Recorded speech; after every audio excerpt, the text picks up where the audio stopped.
Per il sogno della medaglia ha sacrificato l'adolescenza. Apriamo con questa notizia edicola a Belluno di oggi, di lunedì 16 febbraio 2026, notizia che ovviamente ci porta alle Olimpiadi Milano Cortina 2026. Per il sogno della medaglia appunto ha sacrificato l'adolescenza. Parliamo di Elia Barpa, terzo nella staffetta a Tesero, tratteggiato da mamma Barbara. Questo bronzo è un coronamento ma sicuramente anche un inizio. L'ultimo abbraccio l'ho salutato il giorno di Natale. Già Santo Stefano era ripartito e oggi l'ho visto sul podio. La mamma di Elia Barpa, Barbara Paul, non nasconde la felicità, perché anche se c'era la consapevolezza di valere il podio, non vi sono certezze fino alla fine. Da ieri il fondista bellunese fa parte della storia dello sci di fondo. Sulle nevi di Tesero ha messo il suo tassello nella staffetta 4x7 5 km, restituendo l'emozione di una medaglia che mancava all'Italia da 20 anni dopo Torino 2006. Allora fu oro con Valbusa, Dicenta, Piller, Cotrer e Zorzi. Il plauso ad Elia Barpa è tutto dentro le parole di Stefano Longo, presidente della Fondazione Cortina. Definisce la medaglia di bronzo della staffetta arrivata alle spalle dell'inarrivabile Norvegia, di Klæbo e della fortissima Francia un traguardo di grande valore a cui ha contribuito in modo determinante Barp, il nostro atleta del progetto Giovani, protagonista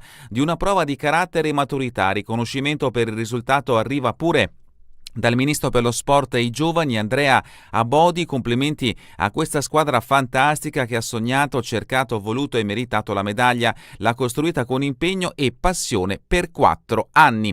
E ancora la celebrazione in Val di Fiemme per far festa al figlio con il bronzo olimpico al collo. Oltre a mamma Barbara c'era papà Beppi, il fratello di Elia. Dante era pure presente nel ruolo di apripista, in quanto facente parte del comitato veneto dello sci di fondo.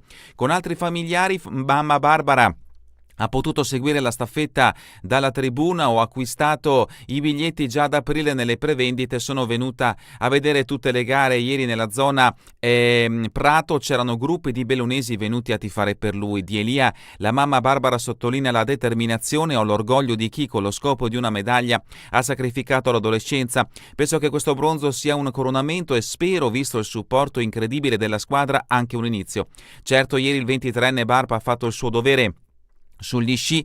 Nato a Belluno il 19 dicembre 2002, non aveva nascosto l'ambizione: conosco i miei mezzi e voglio tentare di salire sul podio alle Olimpiadi e confermare il livello raggiunto, aveva affermato in una recente intervista al Gazzettino. Per essere soddisfatto vorrei una medaglia a squadre, team, sprint o staffetta, e a fine stagione agguantare un podio in coppa. La medaglia a 5 cerchi, una intanto, ieri è stata servita, così ha dichiarato a bocce ferme dopo la premiazione. Sapevamo che potevamo farcela, ma non dovevamo sbagliare nulla. E vediamo appunto in questi scatti Elia Barpa assieme ai suoi genitori e ovviamente ancora i tifosi bellunesi, non solo, che hanno festeggiato il giovane bellunese che ha raggiunto appunto la medaglia di bronzo assieme alla staffetta. Ma ovviamente altre bellunesi, o almeno quando Sappada faceva parte ancora della provincia di Belluno, ieri hanno vinto. Parliamo in questo caso della sappadina Vitozzi, ma c'è anche il cadorino Graz. Plod è d'oro con Lisa, ma anche il Comelico esulta per la sua biatleta. Festa Sappada è appena al di qua del confine per i successi di Vitozzi e Graz. Fauner ricorda il suo trionfo nel 94 e Santo Stefano metterà i tricolori alle finestre. Plod is gold, Sappada è d'oro. Il successo di Lisa Vitozzi e quello in staffetta di Davide Graz ieri hanno coinciso con quella che nel trittico delle domeniche del Plodar Vosenocht, il carnevale sappadino, si celebra come la Domenica dei Signori Heam Sultak, e quella festa dei signori migliore si sarebbe potuta sperare nella vallata germanofona, terra di campioni olimpici invernali. C'erano centinaia di persone in borgata a Gran Villa a dividere la gioia tra la musica degli Holzacker, i balli mascherati e lo sguardo sui telefonini per seguire l'impresa della Comelian Sappadina Lisa. All'arrivo della ragazza d'oro c'è stata un'esplosione di entusiasmo che ha sovrastato e interrotto la musica e tutti a battere le mani, a scambiarsi parole di stupore e di gratitudine per questo successo atteso da tanti sia a Sappada che in Comelico e proprio nella vallata Sorella sul fiume Piave, dove pure si celebrava l'ultima domenica di Carnevale con la mascrada dal Borsito a San Pietro. I cori Grande Elisa hanno salutato la vittoria nell'inseguimento del biathlon femminile di Anterselva. Il sindaco di Sappada Alessandro De Zordo e l'assessore allo sport Silvio Fauner erano assieme a gustare queste 2 medaglie olimpiche, esprimendo l'orgoglio di una piccola comunità che produce campioni ad ogni generazione. È una giornata che ricorderemo negli anni, dice il sindaco, perché questi successi nelle Olimpiadi invernali italiane vedono il nostro piccolo paese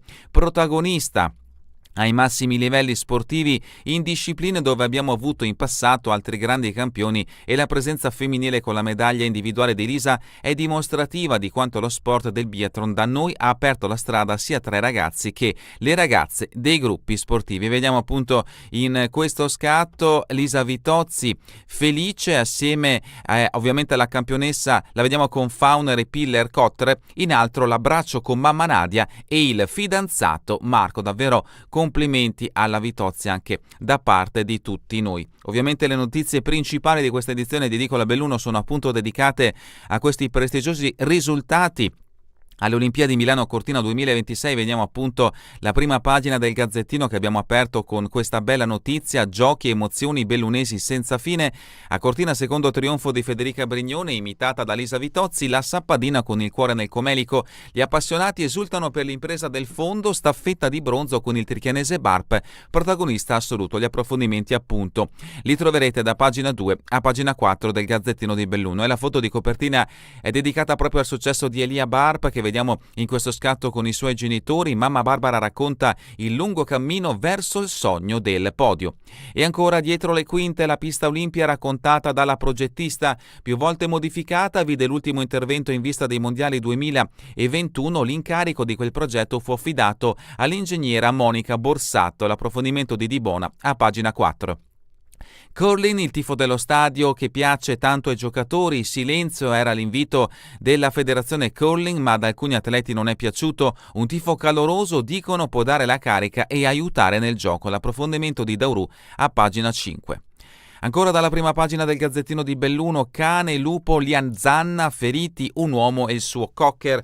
Era venerdì mattina attorno alle 11:30 quando una tranquilla passeggiata si è trasformata in un incubo. Siamo a Campo San Piero, frazione di Mel, nel comune di Borgo Valbelluna.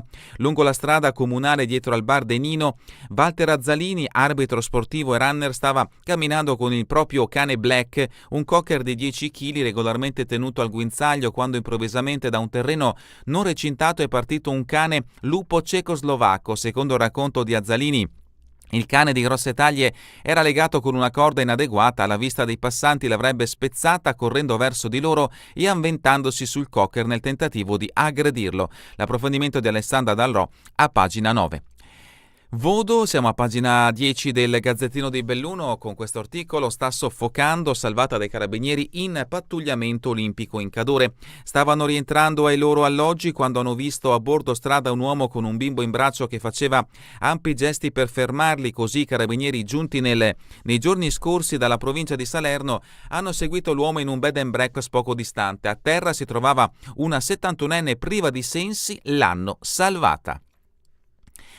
Tragedia invece in Val di Zoldo, infarto in casa, muore il gelatiere De Rocco. Sono stati inutili i tentativi del medico giunto nella frazione di Villa nel comune di Val di Zoldo con l'elicottero Falco per salvare la vita di Umberto De Rocco, l'ex spazzacamino che da qualche anno aveva aperto una gelateria in Germania e che da poche settimane era diventato nonno. Aveva 57 anni ed era stato referente provinciale per i fumisti. L'approfondimento lo troverete a pagina 9.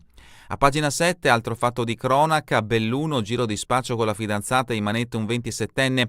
Gestiva un fiorente giro di spaccio tra le province di Treviso e Belluno insieme alla fidanzata, ma è stato scoperto e arrestato dalla squadra mobile della questura di Belluno con il supporto del commissariato di Conegliano, che ha eseguito le perquisizioni domiciliari.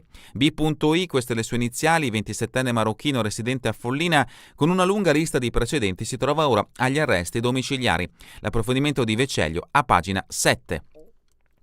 Ancora a sport, sulla prima pagina del Gazzettino di Belluno, la pratica acqui liquidata in 3 set, il Belluno Volley scalda i muscoli per la Coppa Italia, l'articolo di Dauru a pagina 13.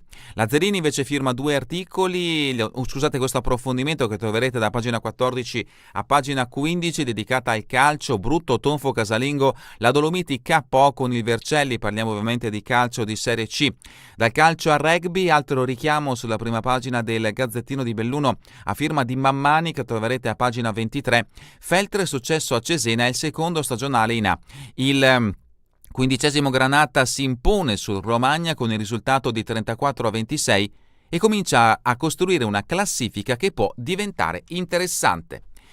Dal Gazzettino di Belluno passiamo adesso al Corriere delle Alpi. Ovviamente anche il Corriere delle Alpi dedica spazio ai successi olimpici targati provincia di Belluno, la Sappadina Vitozzi d'oro nel biathlon, il bellunese Barp bronzo nella staffetta di fondo. Rimonte olimpiche, questo è il titolo, e per chi ci sta guardando da Facebook o YouTube vediamo da sinistra Lisa Vitozzi al traguardo dell'inseguimento e a destra Elia Barp impegnato nella staffetta. Gli approfondimenti da pagina 2 a pagina 13. Oro anche in gigante, Brignone ripete il miracolo e le avversarie si inchinano, un oro per far gridare al miracolo, il bis per entrare nella leggenda. Federica Brignone domina il gigante di Cortina a 72 ore dal Super G. Gli approfondimenti da pagina 6 a pagina 7. E ancora il papà in lacrime. Tensione e gioia per la festa per Elia, che fatica a stare seduti in tribuna, sono contento come una Pasqua, fatico a trattenere le lacrime, dicono mamma e il papà di Elia Barp. Intervista che abbiamo trovato anche nell'edizione del Gazzettino di Belluno. Altri richiami dalla prima pagina del Corriere delle Alpi, una centralina sul Vajont, la friulana Welly Red con un ufficio a Belluno ha ereditato l'intervento, un'opera da 12 milioni di euro per 1,6 di ricavi annui. Energia dal lago della Diga ha ripresentato il progetto del 1996 che fu bloccato dalle polemiche. C'è un nuovo progetto che punta a sfruttare l'acqua del Vajont, a presentarlo è stata Welly Red SRL, società di Sacile, con un recapito in piazza Mazzini a Belluno, erede di un progetto che risale al 96, ma è realizzato anche e soprattutto per le forti resistenze incontrate all'interno delle comunità colpite dalla tragedia del 63. Il nuovo progetto è stato depositato il 12 dicembre scorso alla Regione Friuli-Venezia Giulia, dato che si sviluppa nel territorio di Erto e Casso, ma a pochi metri dal confine con Longarone e il Bellunese. L'approfondimento di Ali Prandi da pagina 20 a pagina 21. Pattuglia olimpica da Salerno, donna rischia di soffocare, salvata dai carabinieri, salvano una turista danese dal probabile soffocamento, un oro in efficienza alla pattuglia di carabinieri intervenuta a Peaio sabato pomeriggio. L'approfondimento di Cristina Contento a pagina 27. Scottini firma a pagina 31 questo articolo che ci porta a Feltre, il municipio sale l'organico, previste 4 assunzioni, aumentare di 4 persone l'organico dei dipendenti del comune di Feltre, è questa la strada tracciata per il 2026 dalla amministrazione. L'emergenza, l'USL numero 1, adesso arrivano anche gli infermieri a gettone, aumentano gli accessi negli ospedali, l'USL 1 corre ai ripari chiedendo l'intervento di ditte esterne non solo per garantire i medici ma anche gli infermieri. L'approfondimento di Paola Dallanese a pagina 26. Anche il Corriere delle Alpi dedica spazio allo sport, in questo caso riferito al calcio di Serie C, decide il gol di Iotti all'85esimo, Dolomiti beffata dalla Pro Vercelli, sconfitta in rimonta per la Dolomiti Bellunesi, battuta 2-1 a Feltre dalla quotata Pro Vercelli al termine di una sfida equilibrata. A 5 minuti dal 90esimo decide Iotti con una conclusione da fuori che prende una strana traiettoria. Olozisikanin aveva portato avanti i bellunesi al 40esimo di testa, al 58esimo il pari firmato da El Bocciatoui grazie a una punizione deviata. Dolomiti che perde la seconda partita di fila in casa. L'approfondimento di Dapoyan da pagina 40 a pagina 41. Fatti di carattere nazionale e internazionale, scontro sul sì di Meloni al board per Gaza, Tajani domani alla Camera per spiegare la scelta di accettare l'invito di Trump. E ancora il commento, il bivio tra i valori europei e l'ideologia maga degli Stati Uniti. L'approfondimento e il commento in questo caso di Vincenzo Milanesi vi aspetta a pagina 15. È davvero tutto per questa edizione di Edicola Belluno. Vi ricordo che torneremo in replica questa sera via streaming alle 20, domani mattina all'1 ora locale italiana. A voi tutti un buon proseguimento di giornata in compagnia come sempre di Radio ABM, la web radio dell'Associazione Bellunesi nel Mondo.